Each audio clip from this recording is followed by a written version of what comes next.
नमस्कार, जनवार्तामध्ये आपल्या सगळ्यांचं स्वागत. सर्वप्रथम पाहूया ठळक बातम्या.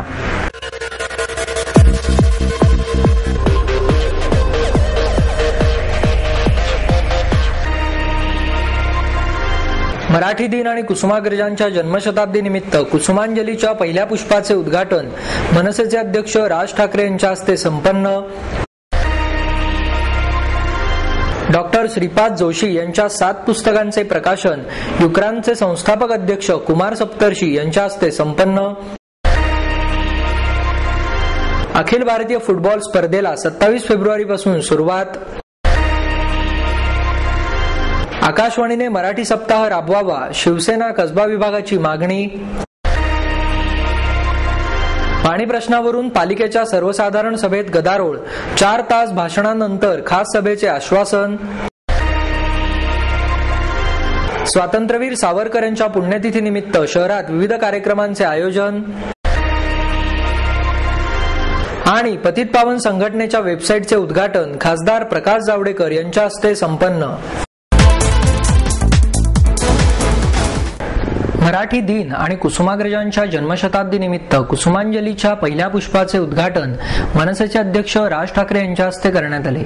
थर्ड बेल एंटरटेनमेंटच्या वतीने कुसुमाग्रज उर्फ विवा शिरवाडकर यांची जन्मशताब्दी आणि स्वातंत्र्यवीर सावरकर यांच्या पुण्यतिथीचे औचित्य साधून रंगोत्सवांतर्गत 26 आणि 27 फेब्रुवारीला कुसुमांजली या कार्यक्रमाचे आयोजन करण्यात आले. या कार्यक्रमाचे उद्घाटन राज ठाकरे यांच्या हस्ते करण्यात आले. यावेळी रणजित शिरोळे, बाबू वागसकर, किशोर शिंदे, कीर्ती फाटक, स्वप्नील रास्ते आदी मान्यवर उपस्थित होते. कुसुमाग्रजांच्या जन्मशताब्दी वर्षानिमित्त त्यांच्या 100 कवितांवर आधारित पेंटिंग्स आणि कॉलिग्राफी स्पर्धा होणार आहेत. तसेच प्रेम, माय, मराठी, क्रांती आणि सामाजिक टीका या विषयांवर कविता स्पर्धाही होणार आहेत.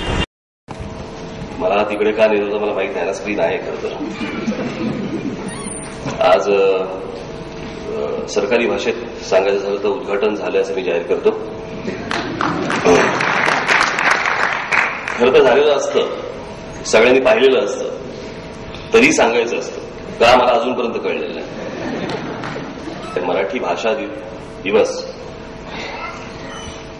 हे गेली 3-4 वर्ष जी सगळी आंदोलनं सुरू आहेत, ज्याला काही जण आंदोलनं म्हणतात, काही जण राडा म्हणतात. मला रिझल्टची मतलब असतो. त्या आंदोलनातनं रिझल्ट असतो किंवा राड्यातनं रिझल्ट असतो. माझी फक्त कुसुमाग्रजांच्या कवितेच्या भाषेतच सांगायचं झालं तर माझी महाराष्ट्रातल्या फक्त तमाम मराठी बांधवांना माझी फक्त एवढीच विनंती आहे की माझ्या पाठीवरती एकदा हात टाकून लढ म्हणा. श्रीपाद जोशी यांच्या 7 पुस्तकांचे प्रकाशन युक्रानचे संस्थापक अध्यक्ष कुमार सप्तर्षी यांच्या हस्ते करण्यात आले. यावेळी प्रकाशक राहुल मेहता, SM देशमुख, RP जोशी, अध भोसले, कृष्णा शिरकांडे, GR संत आणि GB एनपुरे आदी मान्यवर उपस्थित होते. जोशी यांच्या लोकशाही चिंता आणि चिंतन, आव्हाने आणि आवाहन, समाजातील यक्षप्रश्न, शिक्षणातील यक्षप्रश्न, मराठी तत्व आणि व्यवहार, शिक्षणदृष्टी आणि दृष्टिकोन आणि आत्मचरित्र होरवळ आणि हिरवळ या 7 पुस्तकांचे प्रकाशन करण्यात आले.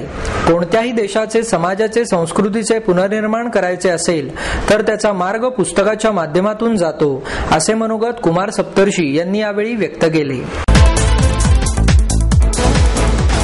अखिल भारतीय फुटबॉल स्पर्धेला पुण्यात 27 फेब्रुवारीपासून सुरुवात होत आहे. अभिजित कदम मेमोरियल फाउंडेशन आयोजित 6व्या अभिजित कदम मेमोरियल अखिल भारतीय फुटबॉल अजिंक्यपद स्पर्धेत देशातील आय लीग मधील 2ऱ्या श्रेणीतील 4 संघ सहभागी होणार आहेत.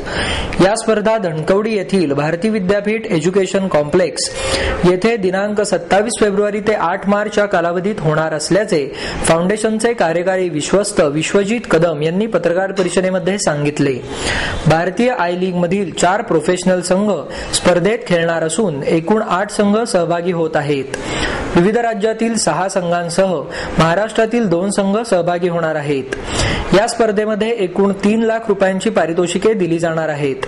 ही स्पर्धा पुणे जिल्हा फुटबॉल संघटना, वेस्टर्न इंडिया फुटबॉल संघटना आणि अखिल भारतीय फुटबॉल फेडरेशन यांच्या मान्यतेखाली होणार असल्याचेही त्यांनी यावेळी सांगितले.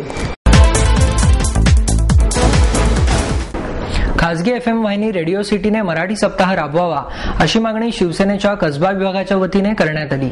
जागतिक मराठी राजभाषा दिनानिमित्त रेडिओ FM वाहिन्यांनी मराठी विषयक कार्यक्रम आणि गाणी सादर करावीत अशी मागणी शिवसेनेच्या वतीने FM वाहिन्यांकडे एका निवेदनाद्वारे करण्यात आली आहे. ज्येष्ठ साहित्यिक विवा शिरवाडकर म्हणजेच कुसुमाग्रज यांचा 27 फेब्रुवारीला जन्मदिवस असतो. हा दिवस शिवसेनेच्या वतीने मराठी राजभाषा दिन म्हणून साजरा केला जातो. 27 फेब्रुवारी ते 4 मार्च या कालावधीत मराठी सप्ताह साजरा करावा असे निवेदन शिवसेना कसबा विधानसभा मतदारसंघाच्या वतीने FM रेडिओ सिटी पुणे केंद्राला देण्यात आले. यावेळी उपशहर प्रमुख राजेंद्र शिंदे, विभाग प्रमुख मिलिंद काची, हुजूर इनामदार संतोष भुतकर, शिवसेनेचे कार्यकर्ते संदीप गायकवाड, मोहन परदेशी, रुपेश पवार, किशोर ननावरे, आनंद घरत उपस्थित होते. या मराठी सप्ताहात FM वाहिनीने जास्तीत जास्त मराठी कार्यक्रम सादर करावेत, ज्यात ज्येष्ठ साहित्यिक, कलाकार, खेळाडू यांच्या मुलाखती आणि मराठी गाणी यांचा समावेश असावा अशी मागणी या निवेदनाद्वारे करण्यात आली असल्याचे मिलिंद काची यांनी सांगितले.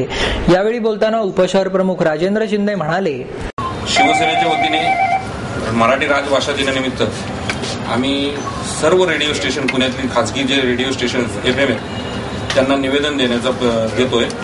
निवेदन देताना रेडिओ सिटीचे धन्यवाद एवढ्यासाठी मानायचे की त्यांनी आमची मागणी 2 मिनिटात मान्य केली. 2 मिनिटात मान्य करून त्यांनी सांगितलं की हा आम्हाला वेगळा कन्सेप्ट दिलाय, आम्ही हा सप्ताह पाळू असं त्यांनी आम्हाला शब्द दिलाय.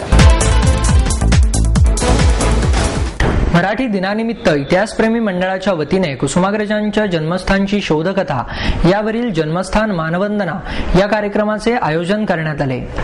कवी कुसुमाग्रज हे महाराष्ट्राचे कालिदास आहेत असे मनोगत ज्येष्ठ अभिनेते श्रीराम लागू यांनी व्यक्त केले. निंबाळकर तालीम चौकातील शुभम अपार्टमेंट येथे पूर्वी एक वाडा होता.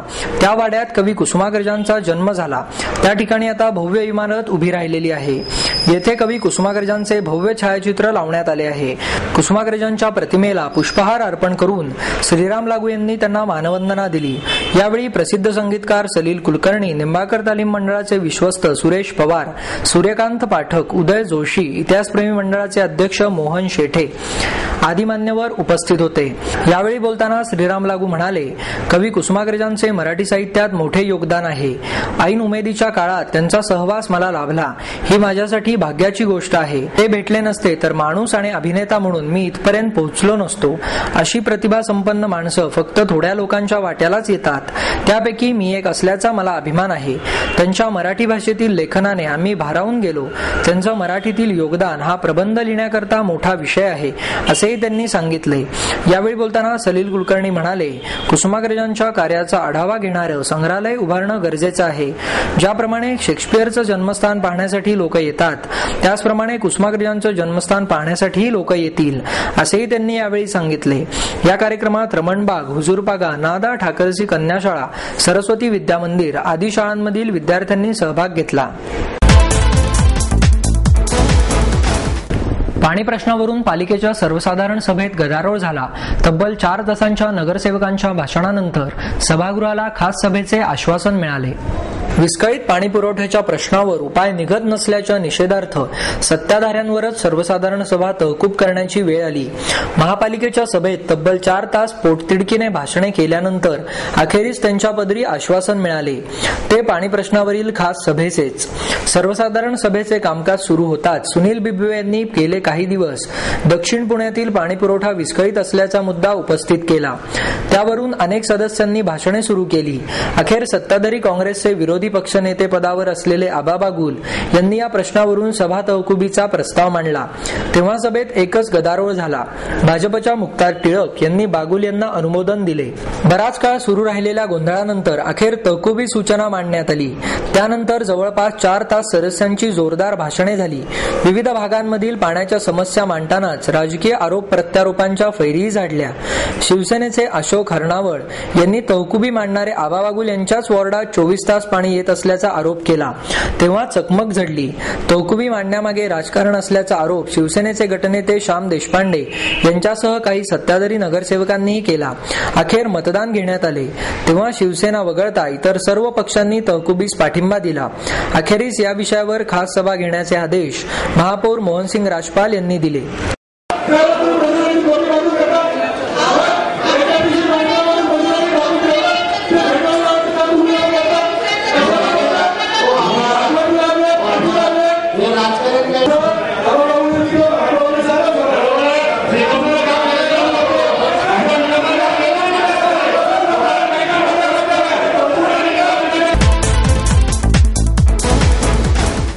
स्वातंत्र्यवीर सावरकरांच्या पुण्यतिथीनिमित्त शहरात विविध कार्यक्रमांचे आयोजन करण्यात आले.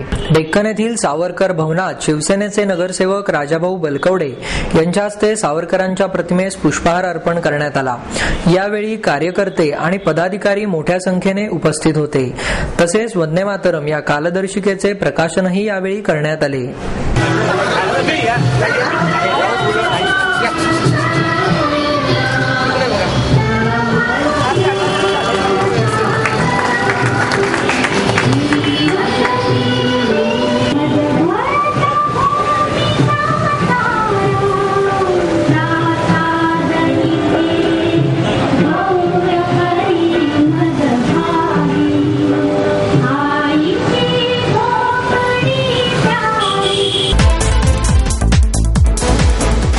पतित पावन संघटनेच्या वेबसाईटचे उद्घाटन खासदार प्रकाश जावडेकर यांच्या हस्ते करण्यात आले.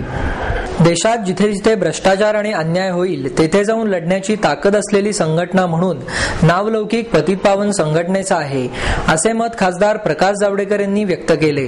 पतित पावन संघटनेच्या www.patitpavansangatna.org या संकेतस्थळाचे प्रकाशन जावडेकर यांच्या हस्ते करण्यात आले. यावेळी संघटनेचे शहर संघटक श्रीकांत शेळीमकर, उपाध्यक्ष बाळासाहेब वाढवणे, राजेश मोटे आदी उपस्थित होते. संघटनेच्या कामाची माहिती जगाला व्हावी या उद्देशाने संकेतस्थळाची सुरुवात करण्यात आली आहे, असे निखिल गद्रे यांनी प्रास्ताविकात सांगितले.